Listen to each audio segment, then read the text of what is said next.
అసంఘటిత కార్మికులు ఈరోజు నిరాశతో యావత్ భారతదేశం అంతా శోక సముద్రంలోకి వెళ్ళిపోయారు. ఎందువల్లంటే 1952లో ఆనాటి కాంగ్రెస్ ప్రభుత్వం ఈపీఎస్ అనే ఒక సంస్థను నెలకొల్పి అసంఘటిత కార్మికులకు మేలు చేస్తూ వాళ్ళకి పెన్షన్ లేకపోయినా కూడా పెన్షన్ కల్పిస్తూ వస్తున్న ఈ సంస్థ 95లో అనేకమైన ప్రభుత్వ సంస్థలను ఫ్యాక్టరీలో ఉన్న పని చేసి రిటైర్డ్ అయిన వాళ్ళను కూడా కలుపుకొని వాళ్ళకి అందరికి కూడా ప్రభుత్వం పెన్షన్ లేదు, ఎప్పుడైతే జీపీఎస్ లేదో వీళ్ళు అన్యాయం అయిపోతారని ఆనాటి కాంగ్రెస్ ప్రభుత్వం ఈపీఎస్ని పెన్షన్ లేని గవర్నమెంటు మరియు అనేక ప్రైవేటు సంస్థలను కలుపుకొని తర్వాత 96, 97, 98, 99 ఇవ్వకుండా 2000 కూడా కరువు వచ్చమని ధరల సూచిక మేరకు పెరిగే విధంగా ఆనాడు ఇచ్చారు. తర్వాత కొంతమంది నాయకులు కేంద్ర ప్రభుత్వంలో లేబర్ మినిస్టర్లుగా వచ్చి కార్మికులకు కడుపు కొట్టే విధంగా ఆ యొక్క కరువు భత్యాన్ని నిలుపుదల చేశారు. తర్వాత అనేక పోరాటాలతో 2013న ఈ యొక్క ఈపీఎస్ పెన్షన్ని పెంచాలని పార్లమెంట్లోనూ రాజ్యసభలోనూ పోరాటాలు చేసినప్పుడు వారికి ఈపీఎస్ పెన్షన్ని 1000 రూపాయలు చేశారు. ఆనాడు 3000 రూపాయలు ఇస్తాం, దీనిలో ఉన్న కార్మిక ధనాన్ని పక్కకు పంపించి దాని మీద వచ్చే వడ్డీ రేట్లు అన్నీ మేము 3000 రూపాయలు ఇస్తామంటే ఆనాడు ప్రతిపక్షంలో ఉన్న సుష్మా స్వరాజ్ గారు కానీ వెంకయ్య నాయుడు గారు కానీ కార్మికుల యొక్క డబ్బులు తాకొద్దు అని వాళ్ళు అడ్డుపడటం, 2013లో 1000 రూపాయలు చేయటం, తర్వాత కాంగ్రెస్ ప్రభుత్వం ఈ దేశంలో పడిపోవడం జరిగింది. ఆనాటి నుంచి అంటే 2014 నుండి నేటి వరకు అనేక పోరాటాలు చేస్తూ కార్మికులను మోసం చేస్తూ కార్మికుల దగ్గర పోరాటం చేస్తున్నాం కాబట్టి మాకు ఖర్చులకు డబ్బులు ఇవ్వమని చాలీని పెన్షన్ 1000 రూపాయలు భార్యాభర్త బతకలేక ఇబ్బంది పడుతున్నా కూడా వీరి వల్ల ఉపయోగం ఉంటుంది, మాకు పెంచుతారు అని చెప్పి వారి యొక్క వచ్చే 1000 రూపాయలు 500 రూపాయలు లేకపోతే 5-6 కలిసి ఒక 1000 రూపాయలు లేకపోతే 2000 రూపాయలు వీళ్ళ ఉద్యమాలకి డబ్బులు పంపించడం జరిగింది. ఉద్యమేమో చేస్తున్నారు, కానీ ఆ ఉద్యమం ప్రభుత్వం దృష్టికి పోతుందా లేదని ఎవరికి తెలియదు. అయినా 2014 నుంచి 2024 వరకు కూడా 10 సంవత్సరాలు కొందరు నాయకులు కర్ణాటక, కేరళ, తమిళనాడు, ఆంధ్ర, తెలంగాణ మరియు ఈ యొక్క ఉత్తర భారతదేశంలో కూడా మీటింగులు పెట్టి డబ్బులు వసూలు చేసి ఉద్యమం అనేది ఒకదాన్ని కార్మికులకు చూపిస్తూ నిరుత్సాహం పరిచారు. ఉద్యమం ఆగస్టు 15 ముందు చేయలేరు, లేదు జనవరి 26 ముందు కూడా ఉద్యమాల్ని నడపలేరు, కానీ ఈ నాయకులు చేశారు. ఒక ఆయనేమో 5000 ఇవ్వమని, ఒక ఆయన 7500 ఇవ్వమని, ఒక ఆయన 9000 ఇవ్వమని, చివరికి ఈరోజు ఈ యొక్క 2024 మళ్ళా కొత్త ప్రభుత్వం వచ్చినా కూడా ఈపీఎస్ని కేంద్ర ప్రభుత్వం పట్టించుకోలేదు. ఆనాడు కాంగ్రెస్ ప్రభుత్వం వల్లనే అసంఘటిత కార్మికులకు రిటైర్ అయిపోయిన తర్వాత వాడికి జీవనం లేదని ఇస్తున్న ఈ యొక్క పెన్షన్ని కూడా ఇవ్వలేని పరిస్థితికి వచ్చారు. అనేక సంస్థల్లో పనిచేసిన వాళ్ళు 1000 రూపాయలతో బతకలేక అన్యాయం అయిపోతున్నారు. మన యొక్క దక్షిణ భారతదేశంలో అసలు ఉద్యమం పుట్టిందే దక్షిణ భారతదేశంలో. కేరళలో పుట్టింది, తమిళనాడులో వ్యాపించింది, ఆంధ్రాకి వ్యాపించింది, కర్ణాటక వ్యాపించింది, మహారాష్ట్రకి వ్యాపించింది. అనేకమైన కమిటీలు వేశారు. భగత్ సింగ్ కమిటీ అని, హైఫర్ కమిటీ అని, కోసియార్ కమిటీ అని. తర్వాత మేము ఈ యొక్క కమిటీల ద్వారా వచ్చిన రిపోర్ట్లు పెంచుతానని చెప్పి ఈ రోజు వరకు పెంచకుండా కార్మికులకు ద్రోహం చేసింది బీజేపీ. దక్షిణ భారతదేశంలో ఉన్న ముఖ్యమంత్రులకు మా యొక్క విన్నపాలు, దక్షిణ భారతదేశంలో ఎక్కువ ప్రతిపక్షమైన అంటే బీజేపీ కాని ప్రభుత్వాలు ఉన్నాయి. వీళ్ళు కూడా ఆయన కార్మికులకు మేలు చేయటానికి, కార్మికుల యొక్క ఇబ్బందులను గుర్తించి మీ రాష్ట్రంలో ఉన్న ఎంపీల ద్వారా, రాజ్యసభల ద్వారా, పార్లమెంట్లోనూ రాజ్యసభలోనూ గట్టిగా ఈ కృషి చేస్తే తప్ప ఈ మోడీ ప్రభుత్వం ఎవరు. ఎన్నికల ముందు మేము పేదలకు వచ్చామన్నారు. ఎన్నికలకు ముందు అనేక మతతత్వాలు రెచ్చగొట్టారు. ఎన్నికల ముందు అన్నీ చేస్తానన్నారు. చివరికి ఎవరికి ఏమి చేయలా. కాంగ్రెస్ ప్రభుత్వాలన్నా వచ్చిన కాడి నుంచి అనేకమైన రాయితీలు ఇచ్చారు. ఇప్పుడు కర్ణాటకలో కాంగ్రెస్ ప్రభుత్వ రంగాన్ని అనేకమైన రాయితీలు ప్రకటించారు. వ్యవసాయదారులకు న్యాయం చేశారు, కార్మికులకు న్యాయం చేస్తున్నారు, స్త్రీలకు న్యాయం చేస్తున్నారు. అదేవిధంగా తెలంగాణలో ఉన్న కాంగ్రెస్ పార్టీ కూడా వాళ్ళు అంచెలంచెలుగా వ్యవసాయదారులకు రుణాలు మాఫీ చేశారు. కానీ ప్రతిపక్షంలో ఉన్న వాళ్ళు ఇండైరెక్ట్గా బీజేపీకి సపోర్ట్ చేస్తున్న వాళ్ళు కొంతమంది కాంగ్రెస్ చేస్తున్న మంచి పనులు విమర్శిస్తూ వచ్చారు. అదేవిధంగా ఈ యొక్క ఆంధ్రప్రదేశ్లో కూడా ఈ యొక్క ప్రభుత్వం మారింది. జగన్ ప్రభుత్వం పోయింది, చంద్రబాబు నాయుడు ప్రభుత్వం వచ్చింది. చంద్రబాబు నాయుడు గారి యొక్క ప్రభుత్వం చాలా మంచి ప్రభుత్వం.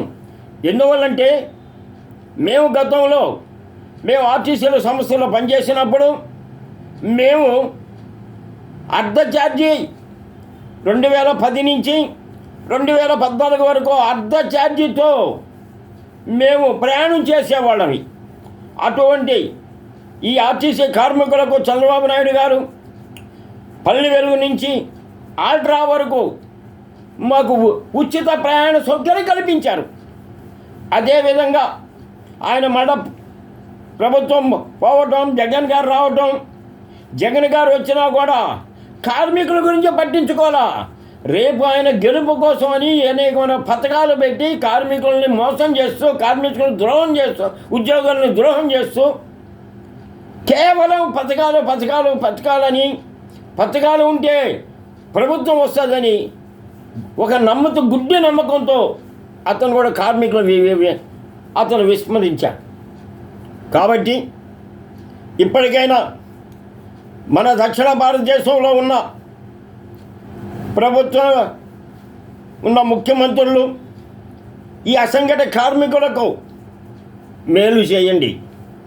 మీ రాజ్యసభ సభ్యుల చేత, మీ పార్లమెంటు సభ్యుల చేత మా యొక్క సమస్యలను మీరు ఇచ్చేవండి. అయ్యా, ఈరోజు అనేకమైన ధరలు పెరిగిపోతున్నాయి.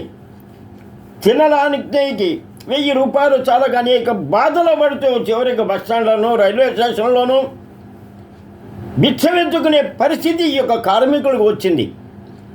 అటువంటి పరిస్థితులు మీరు పోగొట్టండి. దానికి మీ యొక్క దక్షిణ భారతదేశంలో ఉన్న ఈ ప్రభుత్వాలు అసంఘటిత కార్మికులకి అండగా నిలబడండి.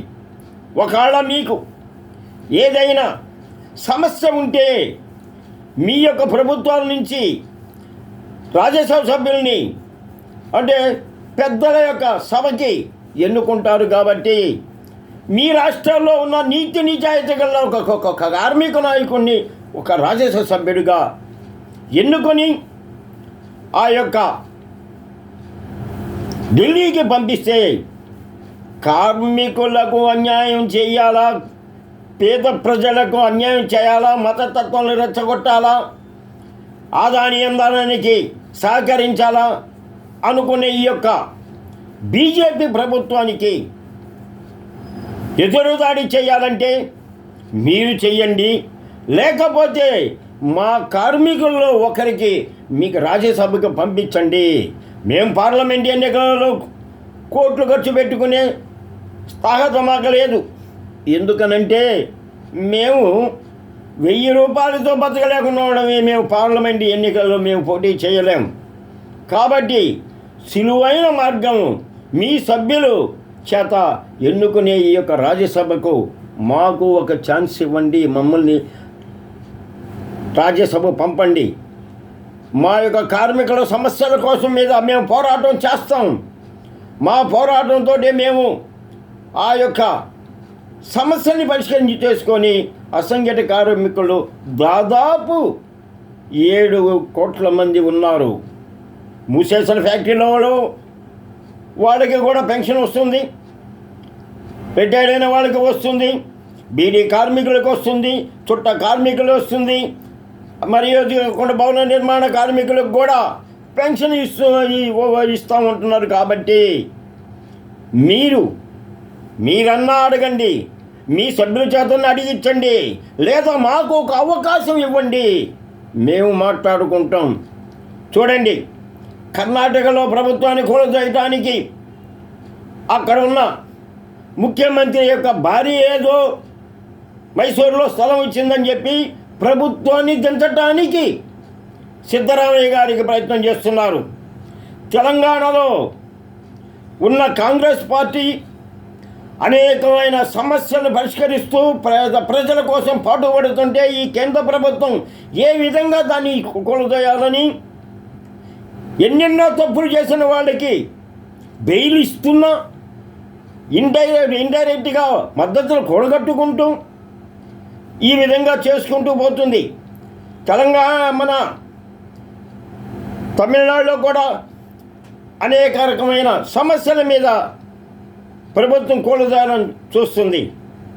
కాబట్టి ఇటువంటి ప్రతిపక్షాలని అణగతొక్కాలని చూసే, పేద కార్మికులకు అన్యాయం చేసిన చూసే, అనేక కులతత్వాన్ని రెచ్చగొట్టాలని చూసే ఈ ప్రభుత్వాన్ని పోరాటం చేయాలంటే మా యొక్క కార్మిక ప్రతినిధులే పోరాటం చేయగలరు. కార్మిక తిరుగుబాటు వస్తుంది, కార్మికుల్లో వస్తుందని విన్నవించుతున్నాం. మరియు మా యొక్క ఆంధ్రప్రదేశ్లో మేము అతి తక్కువ జీతంతో రిటైర్ అయ్యి అతి తక్కువ పెన్షన్తో బతుకుతూ ఉంటే మేము జగన్ గారి ప్రభుత్వంలో అయ్యా మాకు పెన్షన్లు, వృద్ధాప్య పెన్షన్ ఇవ్వండి అని, తర్వాత ప్రొనల్ ఎక్స్పెన్సెస్ ఇవ్వండి అని, తర్వాత సూపర్ లగ్జరీ ఇవ్వమని 2023లో 270 కిలోమీటర్లకు గాను 370 కిలోమీటర్లు సైకిల్ యాత్ర చేయించి మేము ఓట్లు వేయకపోతే మేము ఓడిపోము అని చెప్పి పట్టించుకోవాలా. కానీ చంద్రబాబు నాయుడు గారు గతంలో అనేక పర్యాయాలు ముఖ్యమంత్రి చేసినప్పుడు కూడా అటు హైదరాబాద్ని ముఖ్యమంత్రి ఉన్నప్పుడు బాగా డెవలప్ చేశారు. తర్వాత ఆంధ్రప్రదేశ్కి వచ్చిన తర్వాత అమరావతిని డెవలప్ చేయాలని ప్రయత్నించారు. ఇటువంటి పేదలకు సహకరించే చంద్రబాబు నాయుడు గారు మాకు న్యాయం చేస్తారని వారు ప్రభుత్వాన్ని ప్రమాణ స్వీకారం చేసిన వెంటనే ఆర్టీసీ కార్మికుల ప్రొనల్ ఎక్స్పెన్సెస్ 25,000 ఇవ్వటం జరిగింది. అదేవిధంగా కడపలో ఎన్నికల ప్రచార సభలో వారు ఇచ్చిన మాట ప్రకారం జీవన భృతి కూడా మాకు ఇస్తారని, జీవన భృతి కోసం మీరు సహకరిస్తారని, మీరు అనేక మందికి పెన్షన్లు 3,000 ఉన్న పెన్షన్ 4,000 చేసినందుకు, వికలాంగులకు మళ్ళా పెంచినందుకు, అనేక సమస్యల మీద ఏమైనా రాయితీలు ఇవ్వటానికి మీరు ప్రయత్నం చేస్తున్నారు. కాబట్టి ఆర్టీసీ కార్మికుల యొక్క బాధల్ని మీరు మరొకసారి విచారించి పరిశీలించి మేము మీకు మెమోరాండాలు సమర్పించున్నాం. ఆ మెమోరాండాల ప్రకారం మా యొక్క కోరిక ఉచిత ప్రయాణ సౌకర్యంలో ఆర్డరాలు ఎత్తేసి ఉన్నారు కాబట్టి, ఆర్డరాలు ఎక్కువ రద్దు చేశారు కాబట్టి, సూపర్ లగ్జరీకి 1000 రూపాయలతో బతకలేక, ఇంటి వాడులు కట్టుకోలేక, అనారోగ్యాన్ని చూపించుకోలేక ఇబ్బంది పడుతున్న మాకు జీవన భృతిని కల్పిస్తారని మరొకసారి చంద్రబాబు నాయుడు గారి గతంలో ఆర్టీసీ కార్మికులు చేసిన మేలుకు వారికి జీవితాంతం మేము రుణపడి ఉంటామని, మొన్న ఎన్నికలలో ఆర్టీసీ కార్మికులే ఎక్కువ మంది మిమ్మల్ని బలపరిచారని తెలియజేస్తూ, మా సమస్యలను మీరు పరిష్కరిస్తారని, మాకు న్యాయం చేస్తారని, మీకు మీ యొక్క ప్రభుత్వం చల్లగా ఉండాలని, మీరు 10 కాలాల పాటు చల్లగా ఉండి మీ ప్రభుత్వాన్ని చల్లగా ముందుకు చేసుకోబోతూ పేద కార్మికులకి మేలు చేస్తారని భావిస్తూ, మరొకసారి మళ్ళా చెప్తున్నాం, అసంఘటిత కార్మికులు పడుతున్న ఈ యొక్క ఇబ్బందుల్ని మీ రాజ్యసభ సభ్యుల చేత కానీ, మీ పార్లమెంటు సభ్యుల చేత కానీ మాట్లాడించండి. ఒకవేళ మీకేమైనా ఎన్డీఏ ప్రభుత్వంలో ఉండి మద్దతు ఇచ్చే వాళ్ళకి ఏమైనా ఇబ్బంది ఉంటే మీ యొక్క అసెంబ్లీ యొక్క సభ్యుల చేత ఒక్క రాజ్యసభ సీటును మాకు ఇవ్వండి, ఒక రాజ్యసభ సభ్యుడిగా మమ్మల్ని పంపించండి. మేము పోయి అక్కడ మా యొక్క బాధలు వెలిపించుకుంటూ అవసరమైతే మేము స్తంభింపచేసైనా సరే మా సమస్యలని మేము పరిష్కరించుకుంటామని తెలియచేస్తూ, మా యొక్క సమస్యల పరిష్కారాని కోసం దక్షిణ భారతదేశ ముఖ్యమంత్రుల కిందకు మరొకసారి వారి యొక్క పాదములకు నమస్కరిస్తూ విరమిస్తున్నాం.